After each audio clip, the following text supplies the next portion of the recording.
Já estão disponíveis para leitura os comentários do Novo Testamento e do Antigo Testamento de João Nelson Darby. Estão nos formatos de livro, e-book, também aplicativo para o celular Android. Visite o nosso site www.palavrasdoevangelho.com. No Salmo capítulo 16, então, podemos ver, começamos uma série importante de salmos, aqueles em que a relação do próprio Cristo com o remanescente nos é apresentado pelo Espírito Divino. No Salmo capítulo 16, Cristo toma formalmente lugar no meio do remanescente. Este salmo é citado pelo apóstolo Pedro em Atos capítulo 2 e por Paulo em Atos capítulo 13, versículo 35, para provar a ressurreição de Cristo, e a alusão que lhe é feita em Hebreus capítulo 2, versículo 13, com as seguintes palavras: porém nele a minha confiança. Tem, por fim, mostrar a sua participação na natureza humana. Quanto à citação textual de Hebreus capítulo 2, ela é traduzida literalmente de Isaías capítulo 8, versículo 18, segundo a Septuaginta, a Bíblia traduzida do hebraico para o grego. Nos versos 2, Cristo diz ao eterno Deus, do verso 2 do capítulo 16 dos Salmos: Tu és o meu Senhor, não tenho outro bem além de ti. E no verso 3 diz aos santos: Em quem está o meu prazer? Este salmo toma assim um valor muito particular. Cristo toma lugar em graça no meio do pobre remanescente de Israel, toma o lugar de servo para percorrer este caminho da vida que nenhum homem na carne tinha encontrado neste mundo e que pela morte conduziu além da morte, onde há abundância de alegria. Cristo toma uma posição de dependência, de confiança e não de igualdade divina. E aquele que diz que ele não toma este lugar deve ter um título para o fazer, senão seria inútil fazê-lo. Mas Cristo toma ainda outra posição. Toma o lugar de servo e chama a Deus seu Senhor.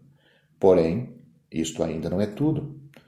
Por muito só que ele, Cristo, pudesse estar na sua perfeição, por muito perfeito que ele pudesse ser, aniquilando-se assim, ele toma lugar no meio dos santos sobre a terra.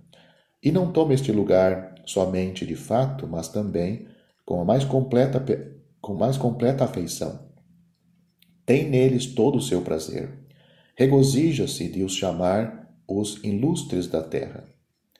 Acrescentamos que não é aos santos celestes que ele se associa, e que estes, de que ele fala aqui, não estão unidos a ele no céu, mas ele associa-se a eles. Alguns podem entrar no céu por esse caminho de vida, de que ele próprio traçou a diretriz, mas associa-se a eles e associa-se-lhes sob este nome de ilustres ou excelentes da terra. Note-se, além disto, que todo este salmo respira este espírito e traz este caráter de dependência tão precioso para o pobre remanescente. Não temos aqui: derrubai este templo e em 3 dias o levantarei, o que seria tomar um lugar divino. O seu corpo era um templo e ele mesmo o reergueu. Mas aqui ele apoia-se como homem sobre o eterno Deus, tão perfeito nesta posição como na primeira. Note a expressão que é dito: não deixarás a minha alma na morte, nem permitirás que o teu santo veja a corrupção. Consideraremos este salmo mais pormenorizadamente agora. Dissemos já algo acerca dos primeiros versos, mas os princípios que ele encerra são da maior importância e merecem uma atenção muito especial, por causa do lugar que Cristo toma aqui. O Messias, como o homem espera em Deus, a fim de que Deus o guarde, toma a posição de homem não só como um judeu invocando o Eterno, mas também como o homem perante Deus. Põe a sua confiança em Deus, e este princípio de confiança é apresentado em Hebreus capítulo 2, versículo 13, como um testemunho de que o Messias é o verdadeiro homem. Depois toma a posição de servo, dizendo a Jeová, porque toma agora a sua posição perante ele: Tu és o meu Senhor. E esta é uma posição bem definida e distinta. Além disto, ele, Cristo, não toma esta posição em bondade divina para com outras pessoas, mas coloca-se perante Deus como homem. A minha bondade, diz ele, não se eleva até ti, como o vemos responder ao jovem que se aproximou dele, chamando-lhe bom mestre. Por que me chamas bom? Ninguém é bom senão um só, que é Deus. Lucas capítulo 18, versículo 19. Mas, embora, na verdade, ele esteja realmente só, se o considerarmos na sua relação com o homem, porque todos eram pecadores, ele toma lugar com o remanescente, com os excelentes da terra. Foi assim? Historicamente, ele tomou esta posição quando veio ao batismo de João Batista com aqueles que o Espírito Santo conduziu a Deus pelo santo caminho do arrependimento. Era o primeiro passo, e Cristo associa-se a eles em graça. Não obstante, mesmo aqui, somos colocados perante o resultado final dos últimos dias. Ele não quer que lhe fale senão do eterno Deus? Serão multiplicadas as penas dos que correm atrás de outros deuses? O eterno e único Deus é a sua parte. Ele tem guardado na pacífica alegria daquilo. Ele tem guardado na pacífica alegria daquilo para que foi chamado a gozar nos desígnios de Deus. Caem-lhe as linhas em lugares deliciosos. É muito lindo a sua herança, pois esta expressão, linhas em lugares deliciosos, as linhas, tem ligação com a herança dada a Israel, repartida entre eles. A herança do eterno Deus sobre a terra era a sua parte, e esta herança está muito particularmente em Israel. Esta é a sua parte. Mas o caminho a percorrer vem em primeiro lugar, e ainda aqui ele bendiz o eterno Deus. É o eterno Deus que sempre o conduz pelo seu conselho. O conselho do eterno Deus está com ele para o dirigir. E quando, longe dos homens, tudo é levado ao mais profundo do seu coração, os seus próprios e mais íntimos sentimentos têm sido luz e direção. É sempre assim, quando estamos em comunhão com Deus, porque embora tais sentimentos estejam no próprio coração, eles são sempre luz de Deus no coração. São o fruto moral da operação do seu Espírito. Havia a direção positiva do eterno Deus e também a inteligência interior da alma, resultado da operação de Deus nela. Sem dúvida, em Cristo, tudo isto foi perfeito. Ao mesmo tempo que se julga todas as coisas pela palavra, devemos também ter em consideração esse trabalho da alma, impelida e ensinada por Deus. Encontra-se ali o pensamento do Espírito em discernimento moral. E ao lado desta direção, havia a determinação positiva do coração. Ele tinha posto o Senhor continuamente diante de si. Não tinha outro guia. E porque o Senhor estava sempre próximo, e a sua direita, nunca vacilaria.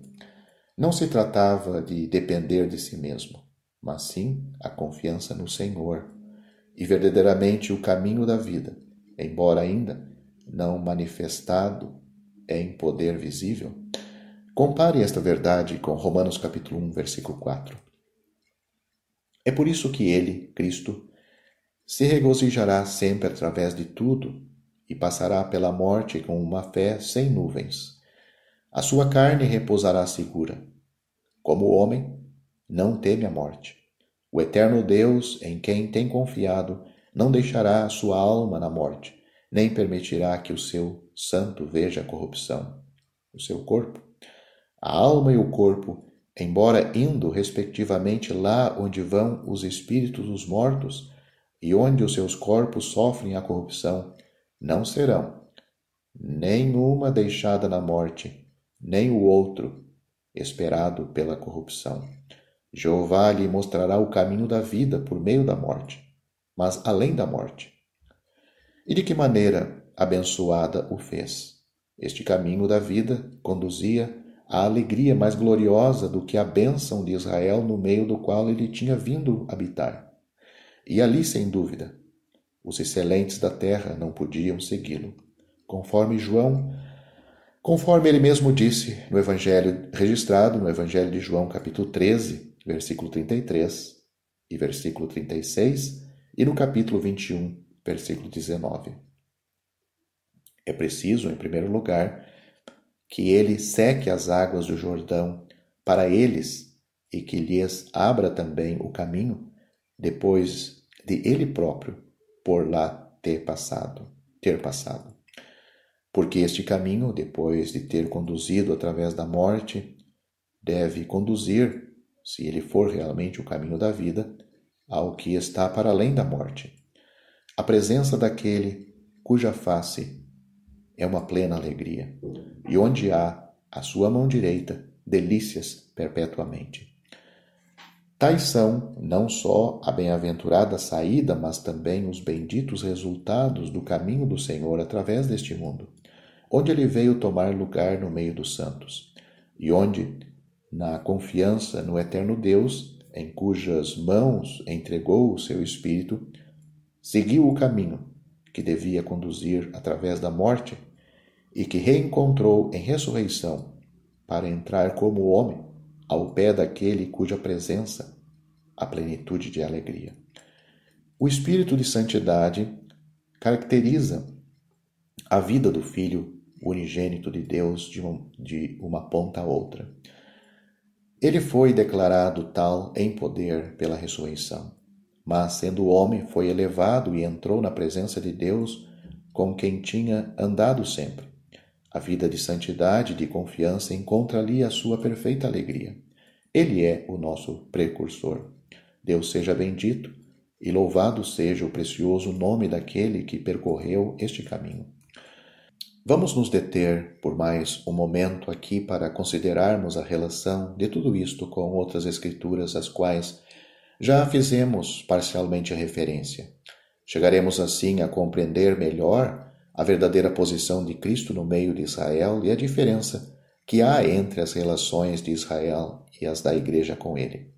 Ao mesmo tempo, aprendemos a conhecer os sentimentos divinamente perfeitos do próprio Cristo nesta posição. Cristo associou-se aos santos em Israel, simplesmente esta posição que eles são chamados a tomar em testemunho do seu regresso a Deus. Cristo a tomou voluntariamente. Aprendemos, em Hebreus capítulo 2, versículo 11, que esta associação tem lugar com aqueles que são santificados. Cristo forma com o remanescente piedoso, Cristo forma com o remanescente piedoso, assim manifestado por Deus, uma só companhia.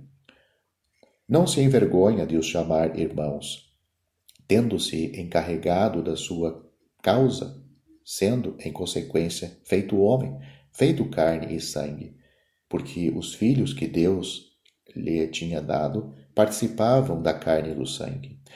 Ele é realmente feito homem, mas para se identificar com os interesses e assegurar a bênção aos santos, do remanescente, dos filhos que Deus conduzia à glória e que são distintos da massa de Israel, para a qual eles deviam ser um sinal. Veja, por exemplo, Isaías capítulo 8, versículo 18. Esta passagem do profeta considera a condição desse remanescente e à espera de melhores dias, deixando de lado a igreja, que não é assunto da profecia.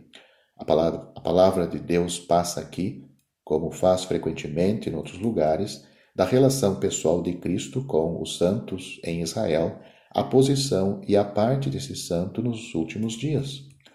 A passagem de Isaías que acabamos de citar é particularmente clara sobre este ponto e ajuda-nos grandemente a bem compreender a maneira como o Espírito de Deus passa da história precedente dos santos em Israel aos últimos dias, omitindo inteiramente a Igreja. Cristo, em espírito, não tem em vista senão esses santos, quer dizer, a sua relação com eles, o remanescente de Israel, e nesta medida, com a nação, passa assim por cima de toda a história da Igreja, a fim de se reencontrar de novo na mesma relação com a nação nos últimos dias. Note o que é dito. Liga o testemunho, diz ele. Sela a lei entre os meus discípulos e esperarei o Senhor. Como em Hebreus capítulo 2, versículo 13, que esconde o seu rosto da casa de Jacó e a ele aguardarei. Isaías capítulo 8, versículos 16 e 17. Isto foi cumprido quando ele se tornou o santuário rejeitado e a pedra de tropeço. Em seguida, a passagem vai até a glória final, quando Israel o possuir, a ele, como um menino nos nasceu, um filho se nos deu. Isaías capítulo 9, versículos 6 e 7. Se não fizermos abstração da Igreja, é-nos impossível compreender as profecias do Antigo Testamento. A Igreja tem uma parte celestial, mas Cristo pode considerar separadamente a sua relação com o seu povo terrestre. Retomemos agora ao estudo do Salmo capítulo 16. O ouvinte notará a alusão que ali é feita no verso 4 à idolatria, esse grande tema de controvérsia entre Deus e Israel. Por Mateus capítulo 12, versículos 43 a 45 e Isaías capítulo 65, tomamos conhecimento de que os judeus cairão na idolatria nos últimos dias. O espírito profético de Cristo reconhece somente o eterno Deus, e não é senão quando toda essa idolatria tiver sido banida que no porvir ele, Cristo, se regozijará na parte que o Senhor lhe tem dado com os excelentes da terra.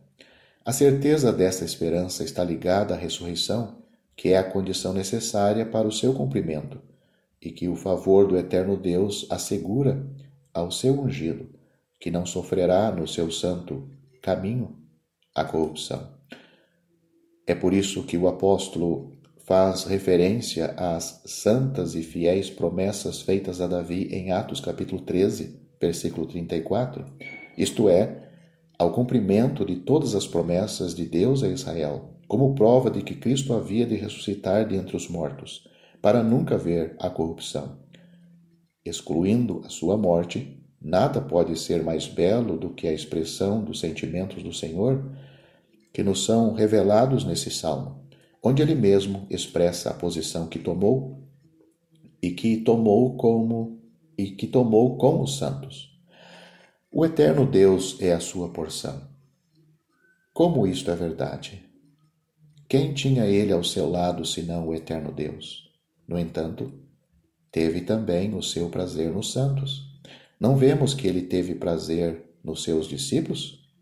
Desde o primeiro instante da vida espiritual, nos fiéis do remanescente, manifestada na sua submissão ao batismo de arrependimento, pregado por João, ele se identifica com eles.